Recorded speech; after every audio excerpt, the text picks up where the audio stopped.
All right, everybody. Another week of college football. We're here to preview it here. Week 3. This is Hater Radio. My name is Chris McLean. I'm here with my co-host, Ian Gibson. How are you, Ian? Doing great. And we're wearing our USF stuff. You got to wear green on Wednesdays. So we're repping for the big game, the USF Alabama game. You know, they may get smoked, but regardless, we're here to support them. Okay, so let's just do a quick rundown. You can find us at haterradio.com for all of our articles. I'll have one coming up for the Tennessee game on probably, I guess I could do it tomorrow, but I may have it for Friday just to kind of amp people up coming into the weekend. But then you can find all the rest of the articles there, the rest of the shows there, different content on all the social formats. You can find us on all those socials for Twitter, Instagram, and TikTok at hater_radio. For YouTube, it is at Hater Radio. And then for Facebook, it is Hater Radio CFB. haterradio1@gmail.com is the email as well to reach us. Ian, what are your socials real quick?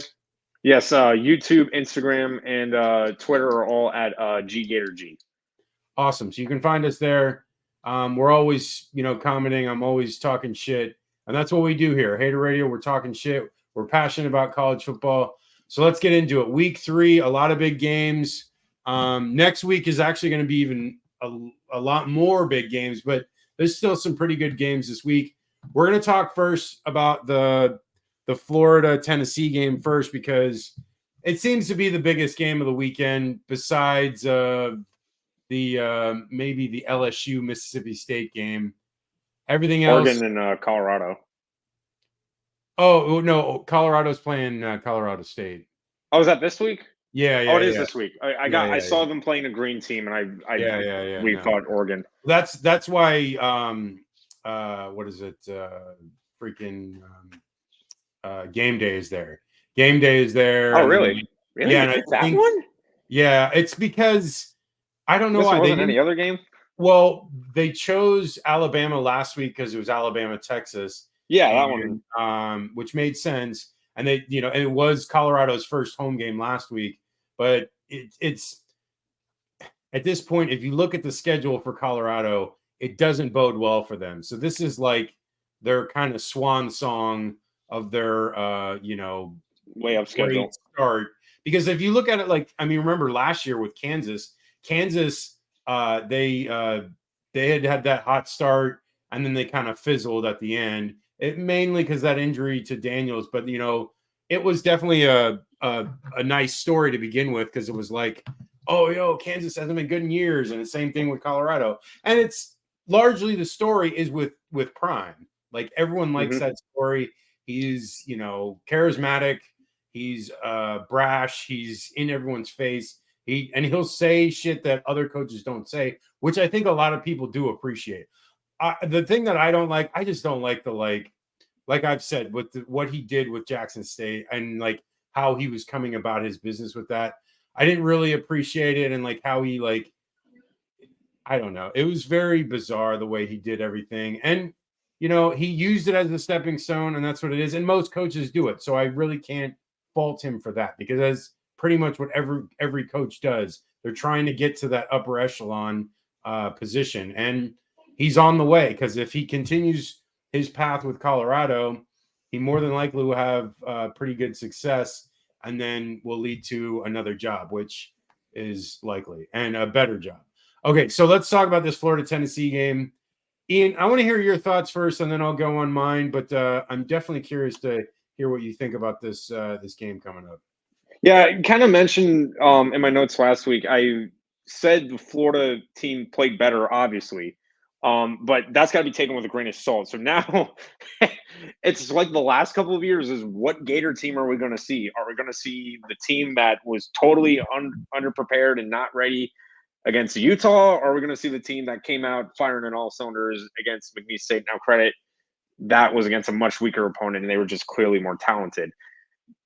Florida knows at least this is a big game, and Napier knows this is a huge game that could decide his future. If it's early too early to say, but he has yet to pick up a rivalry win. Tennessee has had these very, very inauspicious starts. They didn't start well against Virginia, but then they turned it on, and they started even worse against Austin Peay last week. So, same thing with them. I think it's going to be interesting to see how the defense reacts to this no huddle attack. They struggled mightily last year to just handle. And now with Milton, who has been pretty good. I know he has, he's got 4 touchdowns already on the year, and I think it's about in total 400 yards credit. Not, they haven't really been opening up the playbook, shall we say, to have it where he can win the game. But he's a mobile quarterback, and he is very dangerous, has a great arm, and that hasn't bode well for Florida defenses. And again, that hurry up is going to be very interesting to see how it plays well. So it's going to be that, I think, is going to be the crux of everything, is how well the defense plays. The other thing of it too is how will the rushing attack, how quickly will it get going, or is it going to be flat out abandoned like it did against Utah? I think the only way Florida wins these games is if they have a strong rushing attack through Johnson and ETN. We saw that last week, McNeese State. They bullied the defensive line and were able to open those holes and get those big gains. And it made it easier for Graham Mertz, because that way they were playing the run and he had more open receivers. The thing is, too, with Mertz, even with that McNeese State game, you can kind of tell that's not the strength of the team. Besides the 1 touchdown pass, which was a great pass, I don't feel like they're like, okay, we have to win the game with Mertz. A lot of the passes were the simple dump out ones, which are effective. But again, that's not going to win you the game. The way Florida wins this game is that they have to, focus on the, setting up the run game to make it easier and have the secondary creep up in order for Mertz to get those big passing plays.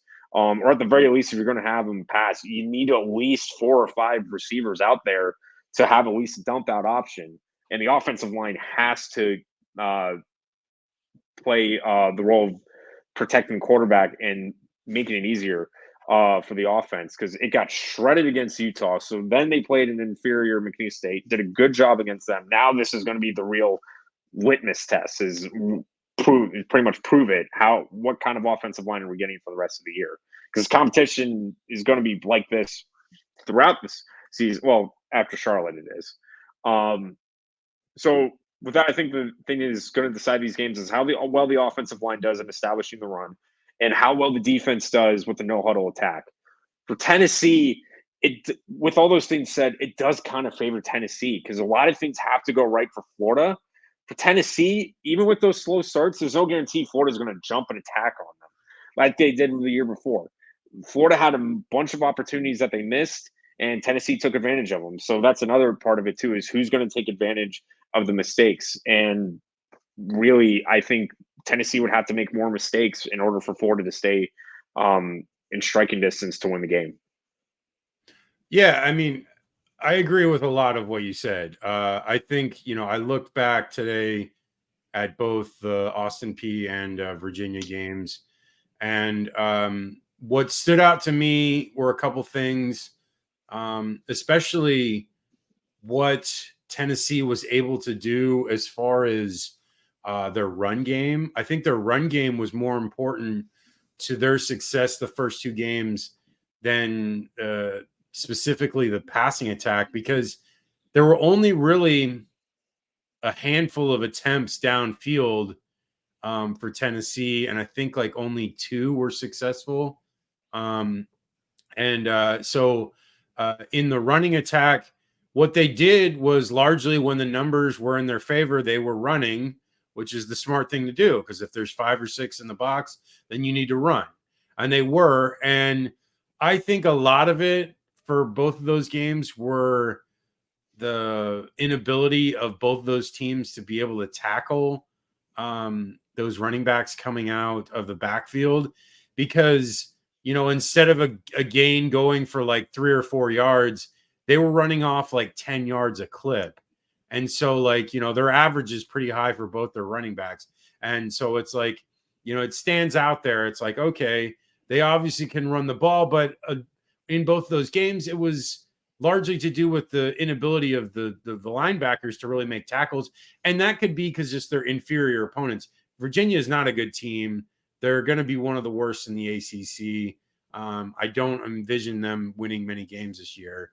Austin P is just an FCS school. So again, it's basically a practice, but they struggled Tennessee to move the ball in that game and, weren't able to convert a lot of third downs and made a lot of mistakes.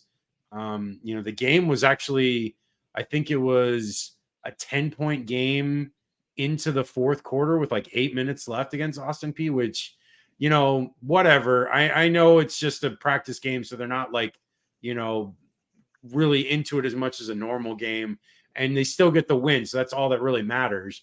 But I will say with Florida's defense has proven to be a lot better this year than the last couple of years. They've been, in better position. They've been making, better form tackles, less missed tackles. So I don't think that Tennessee is going to get the same kind of success that they had against those first two games into this game. I think Florida's going to be able to stop them, specifically in the run game. And if that's the case, it puts more pressure on Joe Milton to actually have success in the passing game. And then if that is the case, then if there's more pressure, there's a chance that he could make mistakes and potentially, I hope, I love this podcast and I am shouting out to them right now. And I usually do because I like their work they do. But the Gator Nation football podcast, he's been talking about it the last 2 years about how the best way to play Tennessee is to play them in man more of the times than not. And that's the best way to counteract this Mm-hmm. offense. And I think that's right. And I think that Florida has the DBs to do so. Devin Moore, Jalen Kimber, Jason Marshall, Hakeem Jackson. The safety play is great right now. So it's been quite different from it was the last couple of years. I think this team is capable. I think Austin Armstrong, the DC, is fully engaged here. He's a young guy that seems to really know what he's doing, have them prepared. It seems night and day difference. The rankings right now, as far as the defensive rankings for Florida, are up there. Like almost every category, Florida is in the top 20, almost everything. So except for certain things, but they've only allowed 4 first downs the entire year, which I know it's just 2 games, but still the one game against Utah is actually no 4 third down conversions. Sorry, I mistake that. But yeah, so it's been, they've been playing quite well, and they've shown themselves to be quite apt to be able to take on this team. The offense, on the other hand, that's where I think might be the difference in the game, because if Florida cannot score, they're still going to be hard pressed, even though they might play well on defense and hold Tennessee to 24 or less. They still will have to score a decent amount of points and got to move the ball. Tennessee's defense is number 1 for tackles for loss right now, and I think number 2 for sacks, or vice versa. Either way, both of them very high in the nation right now. And I watched the games, both of those games, and they were in the backfield the entire time. Again, those are inferior opponents, so that helps them be able to rush and get into the backfield a lot easier than against a better line that Florida has. The other thing with the offense that I wanted to mention when you were talking about the offensive line was Kingsley is back. And Kingsley has been there the first 2 games, so that makes a world of difference, because Kingsley is not the best center, but he is definitely a very solid SEC center, which is he's probably good for, I'd say, at least average to maybe above average center in SEC. So that's a really good center. And so I think with him there, with him being able to make the calls on the line, being able to call out the pressures, to give some stability there, get people in the right position, I think Florida can actually, maybe not have a run game like McNeese State, but definitely not like Utah. And so maybe somewhere in between, maybe they get around 100 yards in this game. I think that would be good enough to be able to move the ball, and then setting up shorter third downs so that Mertz can be convert those, those 3rd and 5s, those 3rd and 6. And I think it's possible here. Mertz is a capable quarterback. I know I wasn't the biggest fan of him coming in, but you know what? Honestly, the more I've seen of him, the more I like, the more I appreciate. Seems like he's a very hard worker. He is definitely taking those checkdowns, which, last year Anthony was not. So that seems to help with the passing game. I know it's not amazing with some of the route concepts that we have out there that it seemed to be lacking. But, regardless, he's taking what the defense is putting in front of him. They're getting yards. They were getting first downs in that game against McNeese State. They ended up getting that long touchdown at the end, which I'm glad they did. And, I like the wide receivers. I really like Ricky Pearsall. I like Trey Wilson and Douglas as well. I like those 3 guys. They're very solid. The running backs are great. I think Florida in this game, as long as they can put up a decent amount of points, I think they can be competitive against Tennessee. And I think the defense will play a huge part in that. But again, it has to be the offense that makes a difference in this game, because I think Tennessee's defense is strong. It's just going to be honestly, really, I really, like I keep saying, the offense. If the offense can be the difference in this game, then they have a chance to win. But it's going to be a tough battle for sure. Okay, let's do a prediction of that one real quick, and then we'll move on. So what do you got for this one? For this one, I think it's going to be close and it's going to be tight. But again, just looking through it, I feel like more has to go right for Florida than it does for Tennessee. I feel like, all things considered, Tennessee pulls out a very close one. I'm going to go 27-22. I just can't see the offense for Florida being able to consistently score as much as they do. The one benefit is that Tennessee does play very quick, so they will have more time on the clock.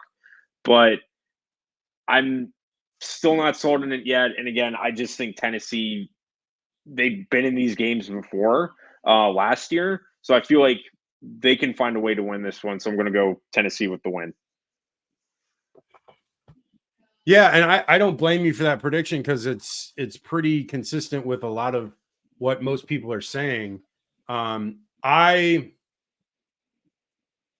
think, what my article is going to be about on Friday is essentially how this is like one of those crucial moments, those like forks in the road for Billy Napier. And it feels like, he can survive if he loses this game.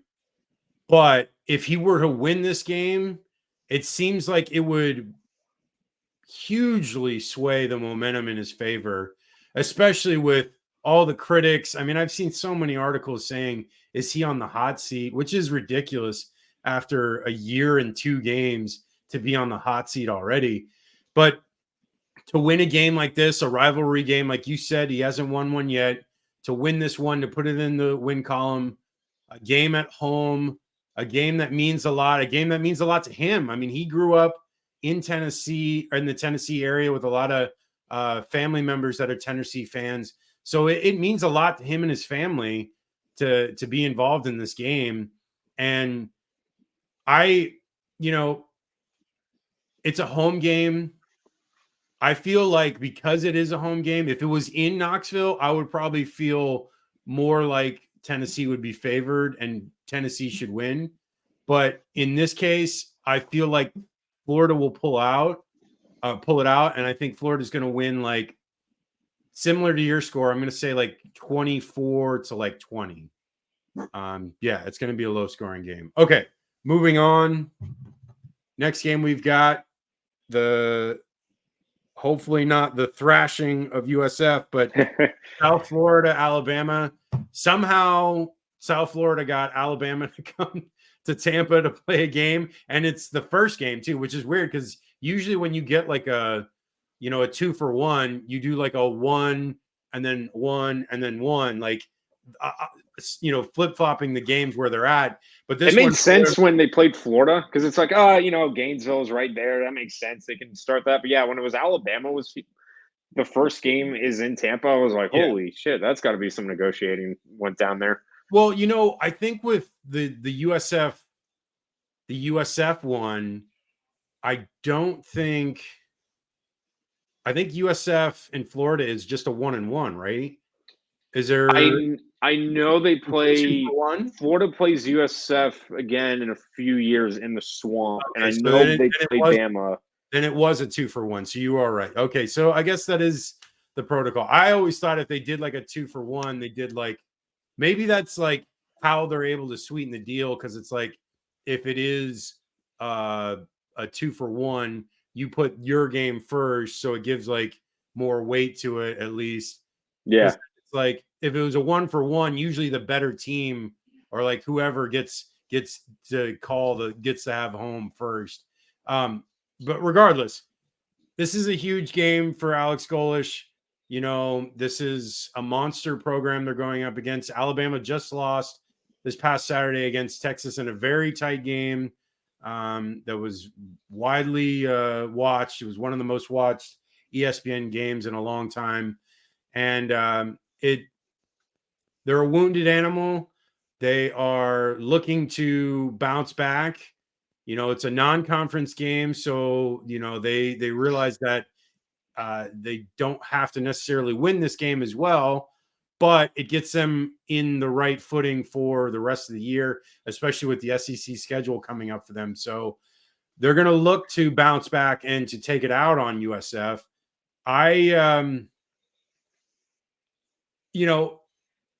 Obviously crazy things have happened. There've been big upsets throughout the years. Different teams have won games that they shouldn't, but I don't think that's the case here. I think that South Florida is going to play well. I think the offense is going to move the ball. I think the defense will play strong. I like the fact that Jalen Milroe struggles with his accuracy, and that will be play in USF's favor as far as forcing them into bad third downs where it's third and long. So it makes it a lot more difficult for them to be able to convert. Whereas 2 weeks ago when they played Western Kentucky, their quarterback, if it's a 3rd and 10, he's converting. Now, yeah. Milroe, I don't feel that confident in. And I feel like if he gets in those situations, he's going to largely not be able to convert. And that plays in USF's favor. So I can see this game being somewhat tight going into the third quarter, maybe into the fourth. But then Alabama, because of their depth, because that's what USF lacks here is the depth on D line and offensive line. And, it's going to wear them down once they get into the fourth quarter, late into the third and into the fourth quarter. And that's when they'll start to, run it down their throat and they won't be able to stop them. So I think USF's going to struggle to be able to hold up to that. But Ian, I want to hear your thoughts, as I give my thoughts after that. So go ahead. Yeah, it's it's what you expect in one of these situations. Bama is still a very good team. I get they lost to Texas, but they're not the Bama as we knew before, where they're just God eaters. But the defense is still strong. The defense will still, be able to put up a fight. The one thing USF has going, similar to what Tennessee is that Golish implements the same offense. It is a very hurry-up style offense, and we saw that used already. And we can still see USF still trying to adjust to it. Last week, USF, brutally honest, won on pure talent alone. They won that game because they were just better than A&M. I don't think it was the most well-coached game. And there were times where it got way too scary there, and the defense is still not looked super impressive against a mobile quarterback. And now you have a mobile quarterback coming in. This is the type of game that Milroe was hoping for against Texas with this type of defense, because they're still, I think USF is allowing almost 400 yards a game still, especially over the air. So for this, I think the hurry up offense will maybe keep Bama's defense off balance, but in the end, there's just not enough there to see upset in the wing here. I'm still going to go with Bama. I think Bama wins by a lot. I think USF, they're going to try their best, but it just comes down to the reality that they are the better team, and it's just going to see how well you play. Again, the hurry up offense will probably move the ball a bit, but once they get into the third, fourth quarter, which Bama lives by, it'll be all said and done by then. Yeah. Okay. So what do you got prediction wise? I'm going to go 42-17 Bama. Yeah. I mean, I think USF can score more than that. I think they can score around like 22, 23. And I'm going to go with like Bama scoring like 35. So like 35, 23. And I think that like it might even be like a 17-28 game going into the fourth. And then like Bama scores and then they're up by like, that's what, 15. That's 17. Can't do the math right now. 18. So they'd be up 3 scores. So I think that USF will score a late touchdown and that'll be it. But yeah, but something around that seems about right. And we're not far off with our totals. I think I have more faith in the offense because I think the offense can move the ball. And I'm not really too sold on Bama yet as far as being as defensively sound. Maybe they will be. Maybe they'll dominate USF in this game and they'll only hold them to like 7 points. I don't know. Maybe I'm wrong. But I don't think Jalen Milroe is that good. That guy for FAMU, he is a way better quarterback, I think, than Milroe. Milroe is like a stud athlete, but that guy for FAMU was actually very accurate and very he had great control of that offense. And they were, I mean, as much as obviously they're not the most talented team, FAMU, they still had a really good offensive game plan, and were like the routes they were running were amazing. They were getting open, and it was not a terrible team. And they're definitely one of the best FCS teams. They're a ranked FCS team, so it's not like a bad team. They're definitely a decent team. Okay, moving on to the UCLA game. Just real quick, it's going to be a blowout. North Carolina Central. I'm going to say I'm looking forward to the defense again because the defense has been playing so well. And Dante Moore. I mean, the kid's a stud. If you have not heard of this kid yet, be prepared because he's a freshman, 18 years old kid that'll be there for at least 2 more years. So, and he's in LA. So you think like Caleb Williams, like Caleb Williams is almost gone, but like Dante is going to get that kind of pub in the next year or two, and he's going to be up there. I really feel it because he's done some amazing things. And Chip Kelly, huge win getting Dante Moore to UCLA into Westwood. Okay, so I'm going to say probably 49 to 10. What do you got? Yeah, I'm going to go, same thing. Dante Moore being, as talented as he is against this kind of opponent. I'm going to go 45 to 9. That kind of score, almost identical. The only thing I will say about this game, can we please make a rule where if you're playing a D2 team or FC, whatever they're calling it now, FCS, it has to be within the same time zone. I've always had a problem with that. Like Florida played Eastern Washington last year. I'm like, look, schedule Sacramento State or UC Davis or one of those teams. Well, you know why Eastern Washington was scheduled? Was that because of McElwain? He used to coach there, either coach there or played there, and so he worked something out with Strickland to get a game there. with I them. just think with all the rule changes for NCAA, I think that would be one I'm okay with. Where it's like, look, if you're going to schedule a layup game, have them at least be in the same time zone. Like if you're in the East, play a team on the East Coast. If you're in the West, play Northern Colorado or something like that. That's just my 2 cents there. Yeah, fair enough. Okay, moving on.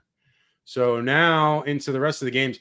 Army, UTSA. I know you love the Roadrunners. What do you got in this one, Ian? Yeah, I think just how UTSA has been playing this year. Now, I will say they haven't been off to the best start. Harris is especially has struggled, which is a bit surprising because he's been lights out the past couple of years. They barely squeaked out against Texas State, which was surprising because they've been relying a lot on the run game actually. And then they barely lost to Houston. Texas State beat Baylor, though. You got to remember that. So That is true. I thought that was just them playing over their heads and Baylor being Baylor. No, I know, but still, like that's like you have to take that to like in account when you're talking about that game because it's like UTSA obviously is on a trajectory moving up, but Texas State is one of those teams that most people don't know about. The guy that came in brought in a bunch of transfers, very similar to what Deion Sanders did at Colorado. So it was very similar feel. They got that win against Baylor, so it was like, whoa, what's going to go on? But UTSA gets the win, so that was huge. So, but no, sorry, I interrupt you. Go ahead. You're good. Yeah, I just think UTSA, they're faster, and against that defense, that has really been what they struggle with. So I'm going to go Roadrunners winning this one. I think it'll actually be pretty close. Army has been really on the rise, going back to last year. But I think UTSA, just based on talent they have and how it's built on speed, they'll find a way to win this one. So I'm going to go more high scoring for UTSA. I'm going to go 34-20 for the Roadrunners. Yeah, I mean this Army team has been pretty similar the last couple of years. It's a good running attack, and then some passing, but not much. I will say UTSA probably wins this pretty handedly. I'm going to go like 38 to like 14. Okay. This is a big game. LSU, Mississippi State. I know LSU lost their first game against Florida State and did not look great in that one, but Mississippi State is undefeated. They won that game last week against Arizona in overtime. Huge win for them. It was on the road. Yeah, it was close, but they still won. And, SEC Nation is going to be there for the game.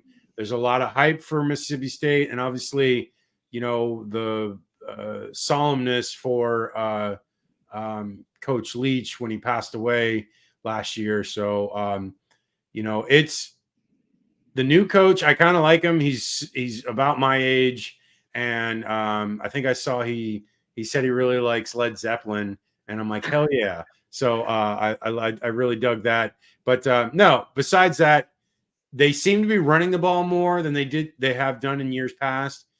Leach was more of a air raid attack. This offense is a little mixed. LSU is trying to start. I think they've averaged more rushing yards than passing yards.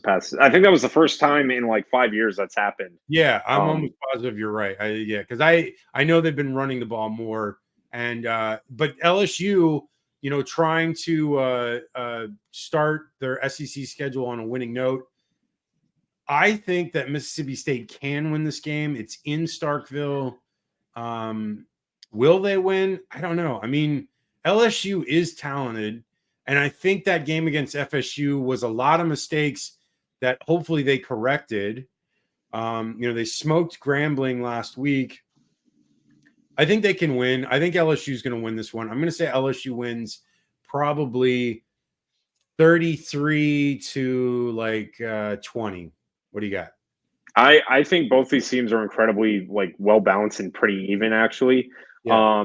I think the one thing about that LSU game is that they got gashed, and they got gashed badly on defense. The defense is still, I can't get that out of my mind of how much they got ran over against Florida State, allowing 6 yards per play. And now you got to play an offensive-oriented Mississippi State. And Mississippi State, defensively hasn't been historically great, but that's where I think it's actually going to come down to the offenses.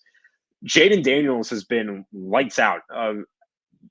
He's been the one bright spot from that Florida State game. He did as well as he could Yeah. with nothing, pretty much, in that game. And then you have Will Rogers, who they kind of reining him back because they're focusing on the rushing attack. I think early on it's going to turn into a shootout. Honestly, I would not be surprised if this game went into overtime. I think, again, when it's those instances, I think it goes based on talent and who has the better team. And I think LSU has the more talented team. So I'm going to go LSU winning this one in a close. I'll say overtime. They won in overtime. I'll go 38-31. Nice. Okay. Next game, we got Penn State, Illinois. I know there's a lot of hype around this Penn State team this year. Their quarterback play is what a lot of the hype is coming from. So I don't know how good this Illinois team is. They kind of struggled against Kansas, and they barely beat Toledo too. Yeah, and so it's like I don't know what to make of them. I think Bielema had a lot of talent in his secondary last year, so it kept him in most games. And I think that with those guys being gone, it's kind of left a deficit there in the defense. I like Penn State in this game. It's in Champaign. I think Penn State will win pretty handedly, and I'm going to go with 29 to 14. Yeah, I actually think it's going to be a bigger win for Penn State. Illinois, their defense has not been overly impressive. Again, they gave up 28 points against Toledo and they skid by that one and then got blown out pretty much by Kansas. Penn State just flat out has the more balanced offense. And they haven't really shown Illinois that they can stop either side of the ball. So I'm going to go Penn State just running up the score here. I'm going to go with a 40-13 win for the Lions. Okay, moving on. FSU, Boston College. I'm not going to spend too much time on this one because Boston College has just been terrible the last couple of years. FSU will more than likely win this game. It's setting up for next week, which is the Clemson game, which is more important. So FSU is still undefeated at this point. They'll go in, they'll play BC in Boston, and I think Florida State's going to win probably 45-10. What do you got, Ian? I'm on the same wavelength.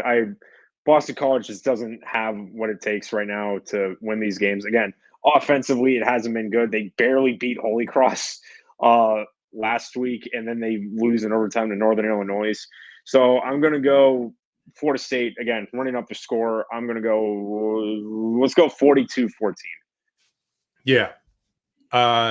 Next one. I like this game, and I'm glad they scheduled this one because this is an interesting game because they, for whatever reason, they're not scheduling Kansas, Missouri anymore, even though that was one of the fiercest rivalries ever. Yeah, exactly. I don't know why that's just they haven't even brought that up since they've left the Big 12. It should. It was a great rivalry. I remember how big that game was in 2007 when if Kansas would have won, they would have been. Would have gone to the national championship. Yeah, they would have gone to the Big 12 championship. But yeah, that's right. Yeah, because then they would have played Oklahoma. But regardless, it was a great game, and it's a shame that they don't play that anymore. But so Kansas State, Missouri. I like Kansas State a lot. They've done really well the last couple of years. Last year, getting to the Big 12 championship. They seem to be on a similar wavelength this year. Missouri, I watched a little bit of the game last week, which they were playing a tomato can and Middle Tennessee. Yeah. And it was I don't know. I mean, Kansas State has only allowed 13 points so far this year. And I think that their defense is going to be strong enough to stop Missouri from scoring much. I'm going to say keep them in the teens. And if Kansas State can score 22 points, they're going to win, which I feel they can do because I don't think that Missouri's defense is like amazing. I think it's good, but I don't think it's all world. So I think Kansas State's going to win this one probably like 27 to like 14. What do you got? Yeah, I agree. I think the defense for Missouri might keep them in for this a little bit. But the passing attack this year has actually been pretty solid from K-State with Howard at quarterback. And then you have, who is, I think, Garcia, one of their leading receivers. I think he's got a couple catches. So they definitely, the passing will be the key there. And unfortunately, I think that's the one thing that Missouri's kind of struggled with over the years, especially kind of coming into this year. So I think K-State will win this one, kind of running away with it at the end. I'm gonna go 31-17, Kansas State. Okay. South Carolina, Georgia, huge game. In years past, it's been one of the bigger games on the schedule, but South Carolina got smoked last year in Columbia, South Carolina. So are they going to be able to bounce back from that loss against North Carolina where they struggled mightily, especially with the offensive line?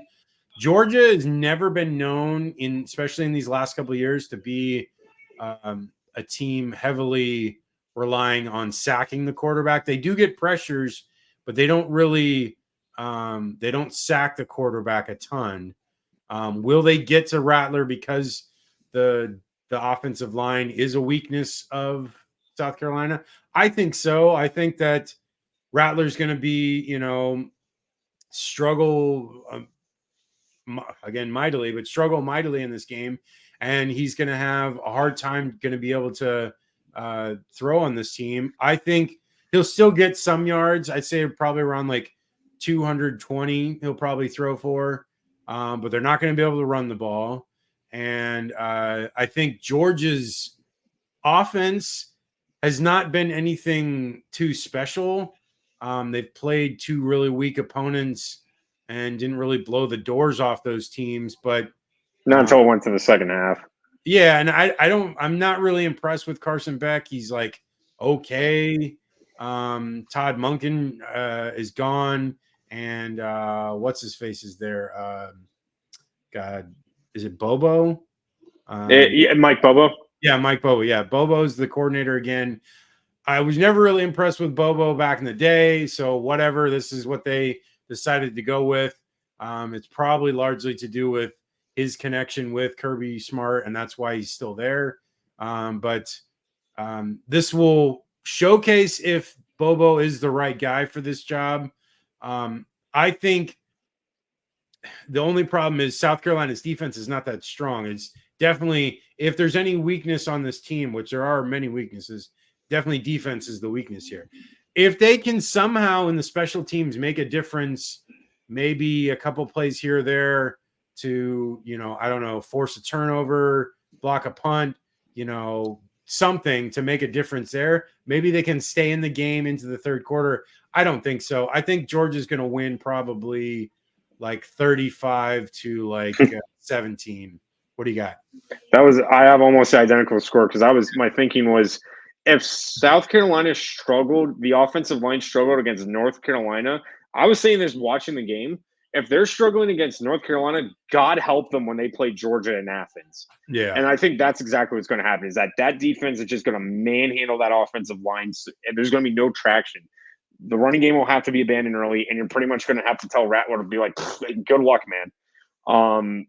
And they're just not going to win the game like that. So I'm going to go with Georgia. Again, I think the defense wins this one, but the offense is going to do enough there. I'm going to go almost identical, but I'm going to go 35-7 for the Bulldogs. Okay, moving on. A couple of interesting games. Oklahoma, Tulsa. This team, is moving up in the rankings, even though they haven't played anybody. And Tulsa is not a very good team, but Tulsa's also been one of those teams in like the last 10 years where they'll like come up and beat a team that they probably shouldn't, i.e. Central Florida quite a few times. But I don't think that's going to be the case here. I think Oklahoma is going to win this game pretty handedly. I'm going to say probably 42 to like, I don't know, 14. What do you got?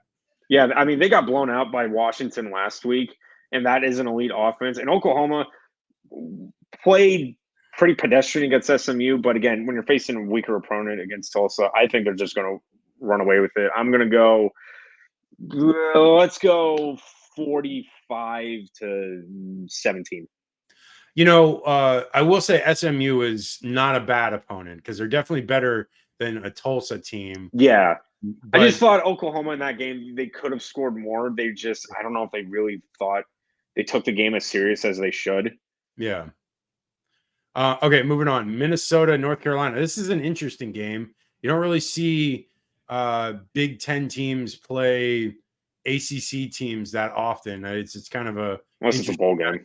Right. Yeah, exactly. So Minnesota, North Carolina. I'm thinking North Carolina is going to win this game, but Minnesota, PJ Fleck, they've had some success in years past. I think they'll make it a game. I think it's going to be closer than North Carolina is going to want. North Carolina kind of kept teams in the game the last couple of weeks. I'm trying to think, who did North Carolina play last week? App State. Yeah, they barely beat App State. So they've been kind of like riding the wave here, barely beating these teams. I know South Carolina was a little bit better victory, but still it was kind of close in most parts of that game. But I think North Carolina should win this game. I like Drake May. He's been a stud so far this year, and maybe he has a huge game in this game to really ramp up his Heisman campaign. I'm going to say North Carolina probably wins like 31 to 22. What do you got? I'm actually calling the upset here. Yeah.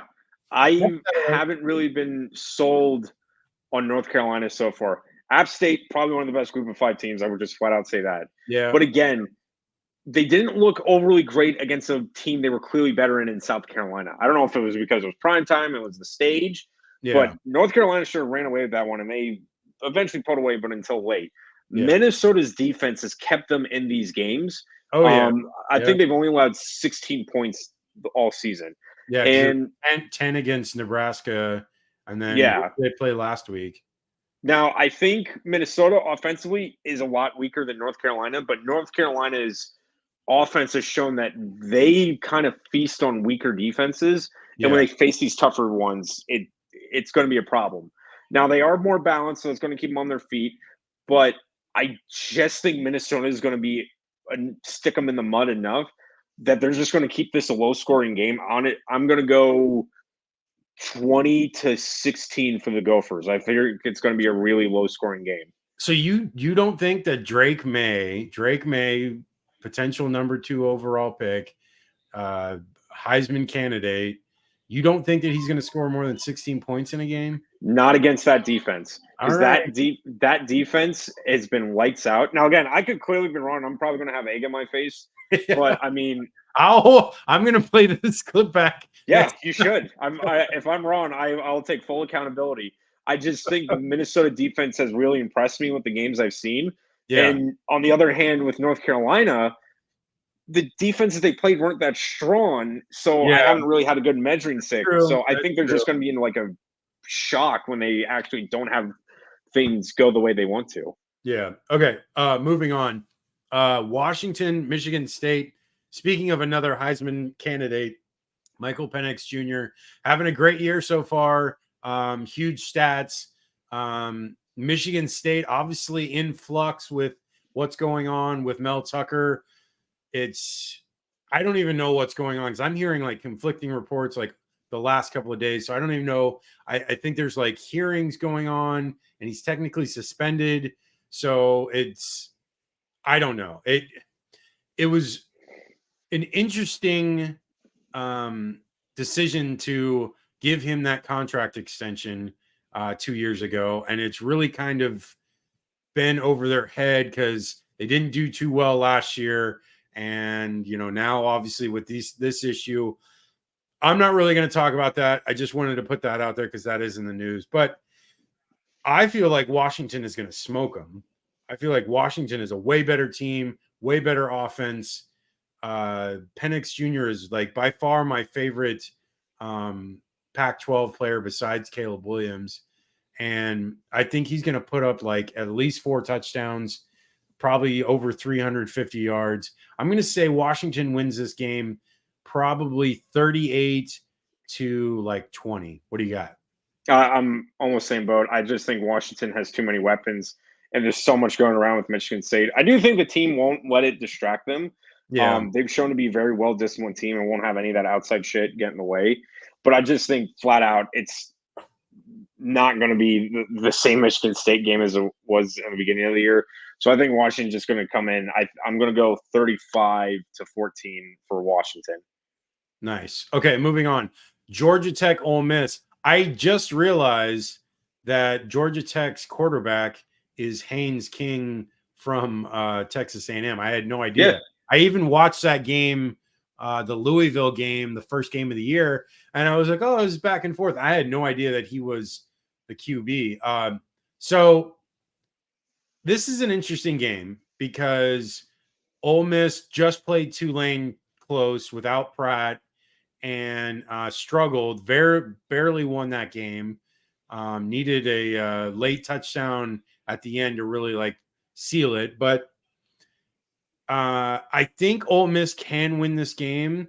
But honestly, really what I'm wanting to see, because I'm going to have this huge article that's going to come out, I think next week, about the rivals of Georgia, and is there a resurgence of the head coaches at their rivals, and will that make a difference in how the trajectory of Georgia's winning ways? So this is an interesting test case here. Does Georgia Tech play really well in a game against a really good offense and a really good team like Ole Miss? Oh, I wouldn't say really good. They're a good team. They struggle in certain ways, especially defensively. But can Georgia Tech look competitive in this game? Can they put a scare in Ole Miss? I think Ole Miss wins this one. I'm going to say Ole Miss wins like 31 to, I'm going to say like 21. What do you got? I think this one is actually, because surprisingly, Georgia Tech's offense has been pretty good. They were good for one half against Louisville, and then they choked. Yeah. Oh God, that was such a great half too. They were killing. Yeah, They're going to win that one.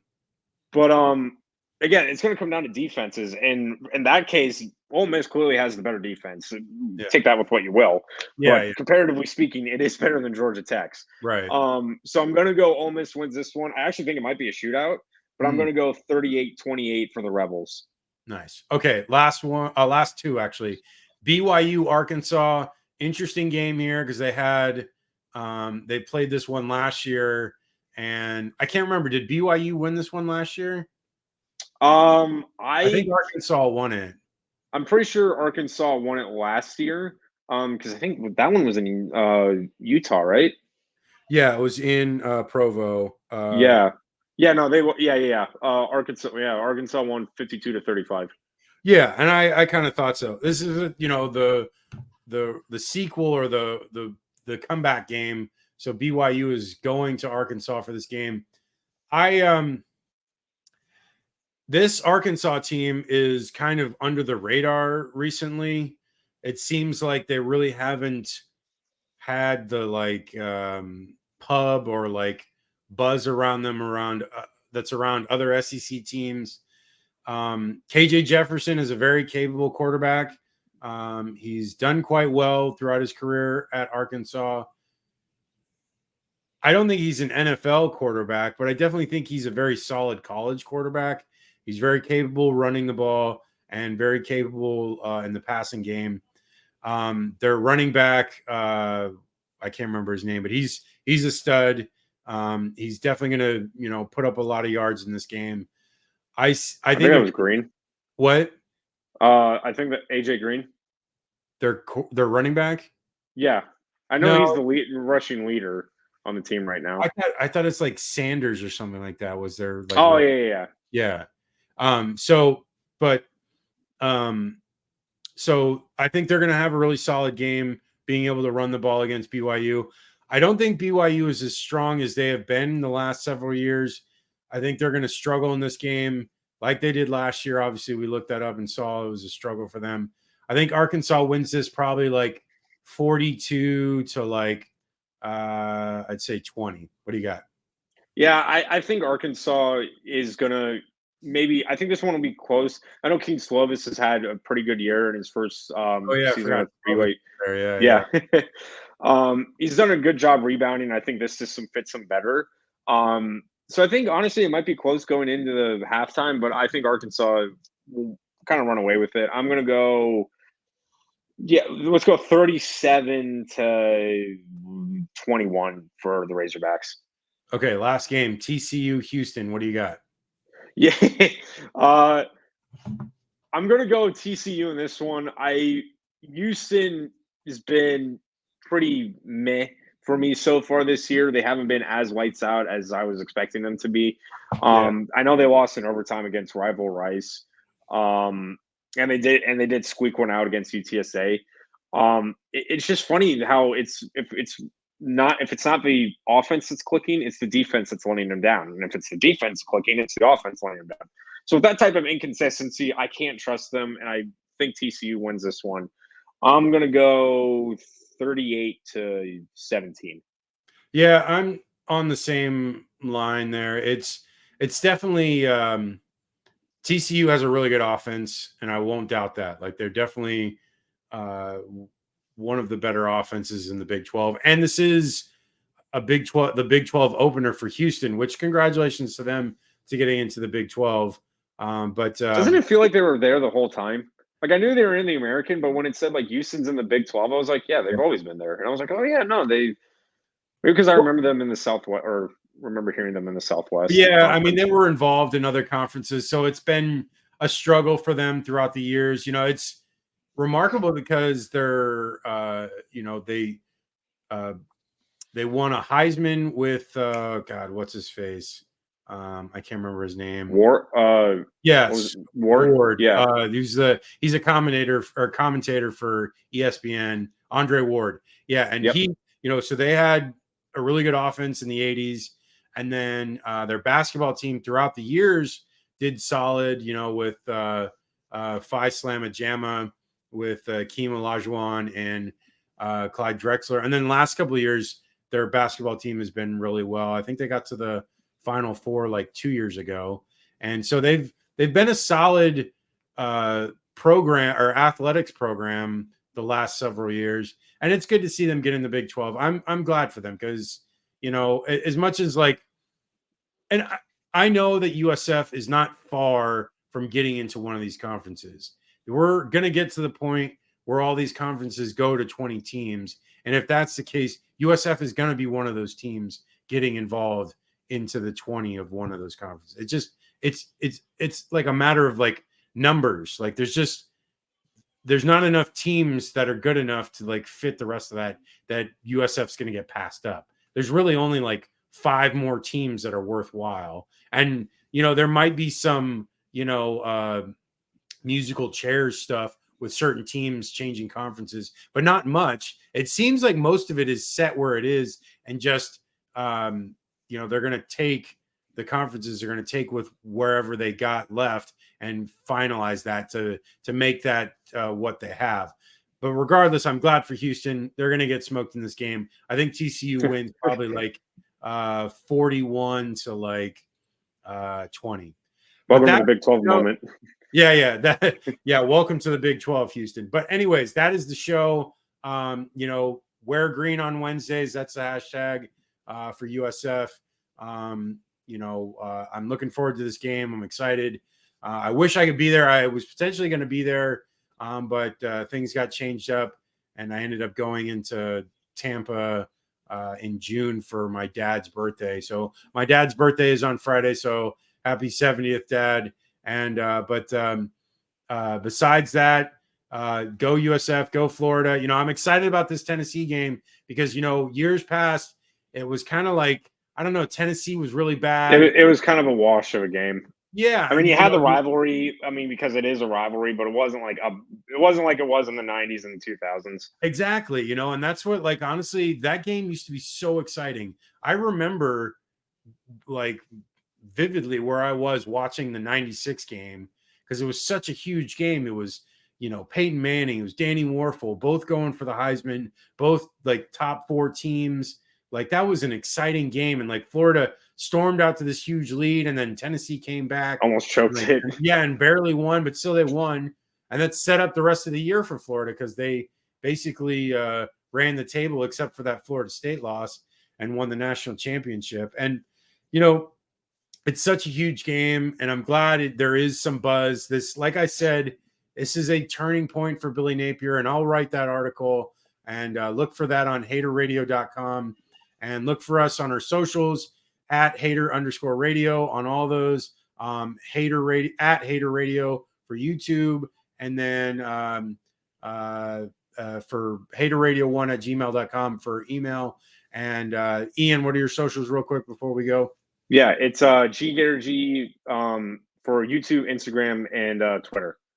All right, that's it. Watch these games, enjoy them like we do, and have a good weekend. Take care, everybody.